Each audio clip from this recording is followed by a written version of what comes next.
జై హింద్, జై భారత్, జై శ్రీరామ్ ఫ్రెండ్స్. నేను మీ ఉదయ్ కిరణ్. వెల్కమ్ టు మోతబరి ముచ్చట్లు. ఇక వెనక స్క్రీన్ మీద కనిపిస్తూ ఉన్నది భారత్ ఊచకోత, ఉగ్రవాదుల ఉరుకులాట, చావు భయంతో పాకిస్తాన్, చావు భయంలో పాకిస్తాన్.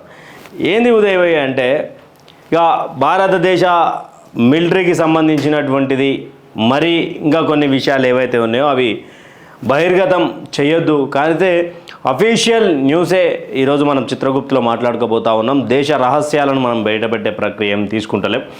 మరొకటి, ఈ తమ్ముకు ఇదేంది, దీంట్లో ఇదంతా ఉగ్రవాదులు ఉన్నారు, ఈడ ఈ చెంచగాడు ఉన్నాడు, ఇక్కడ దేవుడు నరేంద్ర మోడీ ఉన్నారు, భారతదేశ ప్రధాని నా నరేంద్రుడు ఇటువైపు ఉన్నాడు, ఈడ ఉగ్రవాదులు ఉన్నారు. ఉగ్రవాదుల తర్వాత ఈ యొక్క మనం జమ్మూ కాశ్మీర్కి సంబంధించినటువంటి మ్యాప్ తీసుకున్నాం.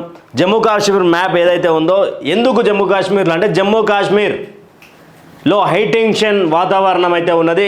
జమ్మూ కాశ్మీర్ హైటెన్షన్ వాతావరణం భాగంగా దక్షిణ కాశ్మీర్లో ఉన్నటువంటి ఫారెస్ట్ రేంజ్ ఏదైతే ఉన్నదో, ఫారెస్ట్ రేంజ్లో ఉగ్రవాదులు ఉన్నట్టుగా ఇండియన్ ఆర్మీ బలగాలు అయితే అనుకుంటా ఉన్నాయి, వెతుకుతూ ఉన్నాయి. నాకు తెలిసినంత సమయంలో సమాచారం మేరకు అక్కడ దక్షిణ కాశ్మీర్లో మాత్రం పూర్తి స్థాయిలో ఉగ్రవాదుల స్థావరాలు అయితే కనిపిస్తూ ఉన్నాయంటూ కూడా వస్తున్నటువంటి బ్రేకింగ్ న్యూస్లు అవి. అయితే ఇక్కడ మన మీద దాడి చేయడానికి, ఉగ్రవాదుల స్థావరాలు పెట్టుకోవడానికి పూర్తిగా దక్షిణ కాశ్మీర్ అడ్డగా మారినటువంటి తరుణంలో పూంచ్ ఏదైతే కాశ్మీర్లో ప్రాంతమైనటువంటి పూంచ్ ఏదైతే ఉందో, ఆ పూంచ్లో దాదాపు 5 ఐఈడి అనగా ఇంట్లో తయారు చేసేటువంటి ఎక్స్ప్లోజివ్ బాంబ్స్ ఏదైతే ఉన్నాయో అవి 5 ఇండియన్ ఆర్మీ బలగాలకు దొరికినట్టుగా సమాచారం అందుతూ ఉన్నది. మరొకటి, ఈ పాకిస్తాన్ కుక్కలు చేస్తున్నటువంటి ఏదో మన పరికరాలు కావచ్చు, బాంబుకు తయారు చేసేటువంటివి కావచ్చు, లేకపోతే కమ్యూనికేషన్ సంబంధించినటువంటి పరికరాలు కావచ్చు, ఇవన్నీ కూడా పూంచ్లో దొరికింది. తర్వాత సురాన్ కోట్కు సంబంధించినటువంటి అడవులు ఏవైతే ఉన్నాయో అడవిలో కూడా పూర్తి స్థాయిలో దిగ్బంధనం చేసి సురాన్ కోట్ని పూర్తిగా బలగాలు మాత్రం మొత్తంగా క్లియర్గా వెతుకుతూ ఉన్నాయి. ఎక్కడైనా కానీ చిన్న అణువు దొరికినా జాడ పట్టుకొని కుక్కలంగాల్చినట్టుగా కాలుస్తున్నటువంటి తరుణం. పాకిస్తాన్కి ఏం చేయాలనో అర్థమైతలేదు, ఎప్పుడు అటాక్ చేస్తామో ఉడక అర్థమైతలేదు. భారత్తో అనవసరంగా పెట్టుకున్నామే, పోయేటోని గాలికో కంపను జీకి రాసుకున్నట్టు అయిందే అన్నట్టు పాకిస్తాన్ ఆలోచిస్తున్నటువంటి తరుణం. ఈ యొక్క తరుణంలో భారత్ మా మీద దాడి చేయబోతా ఉన్నది 24 గంటల్లో, భారత్ 48 గంటల్లో దాడి చేయబోతా ఉన్నది, భారత్ గంటలో దాడి చేయబోతా అని చెప్పి మన భారత ప్రభుత్వాలు కానీ, భారత మీడియా కానీ, భారత బలగాలు కానీ చెప్పడం లేదు. పాకిస్తాన్కి సంబంధించినటువంటి టీవీలు, పాకిస్తాన్ సంబంధించినటువంటి ఆర్మీ ఆఫీసర్లు, పాకిస్తాన్ సంబంధించినటువంటి ఉగ్రవాద సంస్థలు చెప్తా ఉంది. అంటే నిద్రలేని రాత్రులు పాకిస్తాన్ గడుపుతూ ఉన్నటువంటి పరిస్థితి. మీ కామెంట్ల రూపంలో చెప్పురి, అసలు నిజానికి దక్షిణ కాశ్మీర్లో పాగా వేయడానికి కారకులు ఎవరై ఉంటారు? ఉగ్రవాదులు స్థావరాలు ఏర్పాటు చేసుకోవడానికి కారకులు ఎవరై ఉంటారు? మీ కామెంట్ల రూపంలో చెప్పరి. ఇక స్టేట్యూన్ చిత్రగుప్త. అయితే ఇంకా క్లియర్గా మాట్లాడుకుంటే ఇదంతా తర్వాత ఒక క్షణం పక్కకు పెట్టి ఇంకో మ్యాటర్ డిబేట్ అయితే, ఇగో మీకు కనిపిస్తున్నటువంటి ఏదైతే పిక్చర్ ఉందో ఆ పిక్చర్ ఇదే సురాన్ కోట్కి సంబంధించినటువంటి సురాన్ కోట్. ఇదంతా సురాన్ కోట్కి సంబంధించినటువంటి ఫారెస్ట్ ఏరియా. ఈ యొక్క బ్రిడ్జ్ ఉంది కదా, ఇది వచ్చేసి సురాన్ కోట్ వ్యాలీ అనౌన్ బై నేమ్ ఆఫ్ ధైర్య ఈ సురాన్ ఇన్ పూంచ్ డిస్టిక్. పూంచ్ డిస్టిక్లో మనకు పూంచ్లో ఏం దొరికినాయి?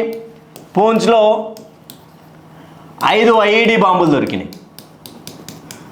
5 ఐఈడి బాంబులు దొరికినాయి. దీనివల్ల దాదాపు భారత్కు లేదా ఇతర రాష్ట్రాలకు మాత్రం చాలా ఇబ్బందికరంగా అయ్యే పరిస్థితులలో అక్కడ మన ఆర్మీ పట్టుకున్నటువంటి పరిస్థితుల భాగంగా ఇక్కడ ఐఈడికి క్లోజ్ అయిపోయింది. ఐఈడి క్లోజ్ అయిన తర్వాత సురాన్ కోట్కి సంబంధించినటువంటి దాంట్లో ఇప్పుడు ఆర్మీ బలగాలు వెతుకుతూ ఉన్నాయి. దాదాపు ఎన్నో ఉగ్రవాద స్థావరాలు అక్కడ కనిపించినటువంటి వైనం, తర్వాత దొరికిన దాన్ని దొరికినట్టుగా ఉరికినట్టుగా కాల్చి పడదొప్పుతున్నారు మన ఆర్మీ బలగాలు.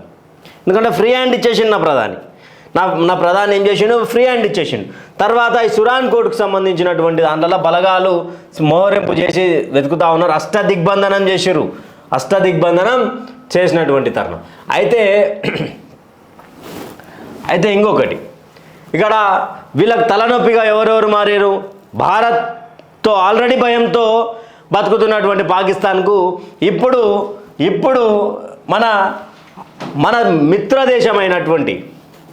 మన మిత్రదేశమైనటువంటి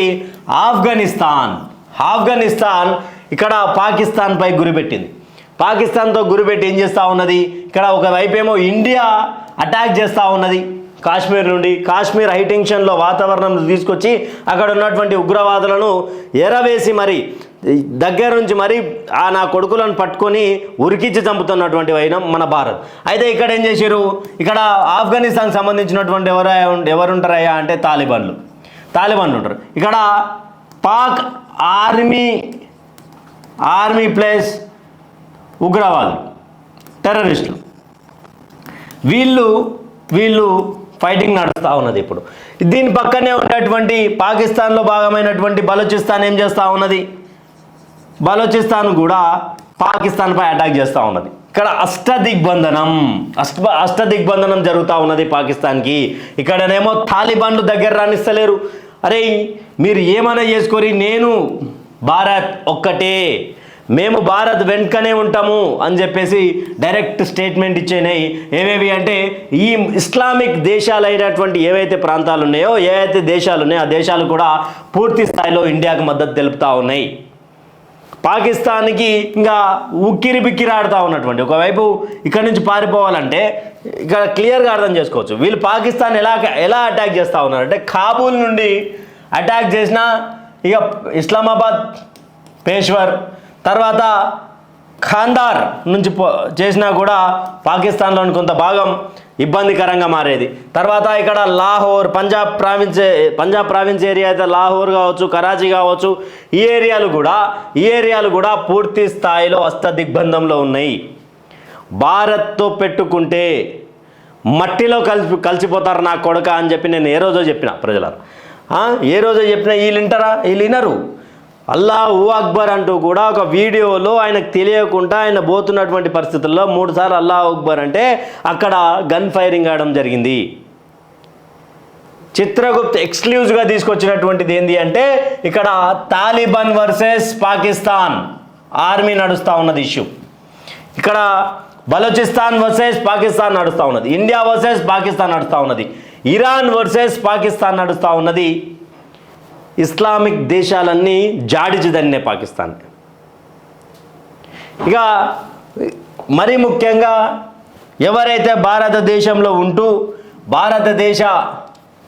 భారతదేశాన్ని చిన్నాభిన్నం చేద్దామనుకున్నటువంటి చిల్లర నా కొడుకులకు ఊచకోత స్టార్ట్ అయింది. ఇక్కడ జమ్మూ కాశ్మీర్కి సంబంధించినటువంటిది ఎందుకు తీసుకున్నామంటే ఈ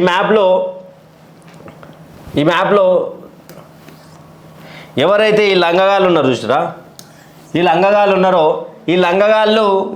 లంగగాళ్ళకు స్థావరం ఇచ్చింది ఇక్కడ అంటే దక్షిణ కాశ్మీర్. ఈ దక్షిణ కాశ్మీర్లో ఉగ్రవాదుల స్థావరాలు ఉన్నాయి. మరి దాని మీద ఎలా ఫోకస్ చేయాలి, ఫుల్ ఫ్లెడ్జ్డ్గా అయితే నరేంద్ర మోడీ గారు పూర్తి స్థాయిలో వీళ్ళకి ఛాన్స్ ఇచ్చారు. మీరు ఏం చేస్తారో తెలియదు. ఈ రోజు వరకు 11 రోజుల సమయం అయింది. 11 రోజుల సమయంలో పాక్ సరిహద్దుల్లో పాక్ ఆల్రెడీ మళ్ళా కాల్పులు స్టార్ట్ చేసింది. వాళ్ళు వెనక్కి తగ్గడం లేదు. ఇంత జరిగినా, ఇంత భయపెట్టినా కూడా భయపడుతూ కూడా కాలు దూవుతూ ఉన్నది, భయపడుతూ కూడా గిల్లుతూ ఉన్నది, గిచ్చడానికి ప్రయత్నం చేస్తూ ఉన్నది. అంటే పాకిస్తాన్ వెనుక ఉన్నటువంటి ఆ చీమకండ్ల చైనావుడు మరి ఏం సపోర్ట్ చేస్తూ ఉన్నాడు అనేది పరిస్థితి. మొత్తానికి ఇక ఉగ్రవాదులు ఒకడైతే ఇంకా పోయేటప్పుడు దాంట్లోకి వెళ్ళి దుక్కి చచ్చిపోయాడు. వీళ్ళు ఏం చేస్తారో భారత్ బలగాలు ఆర్మీ వాళ్ళని. ఇంకొకడేమో ఏమంటారు దాన్ని బంకర్లలో దావుకుంటున్నటువంటి పరిస్థితి.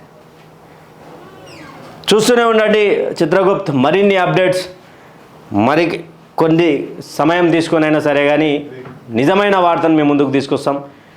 పాకిస్తాన్ చావు భయం అంటూ మీకు చూపిస్తాం. పండబెట్టి తొక్కుడు, దెబ్బకు దెబ్బ, పండబెట్టి తొక్కడం పక్కా. ఇదే మా కవర్ ఫోటో. ఇదే మాట మీద ఉంటాం. Stay tune with Chitragupt. Signing off me Uday Kiran. Thank you.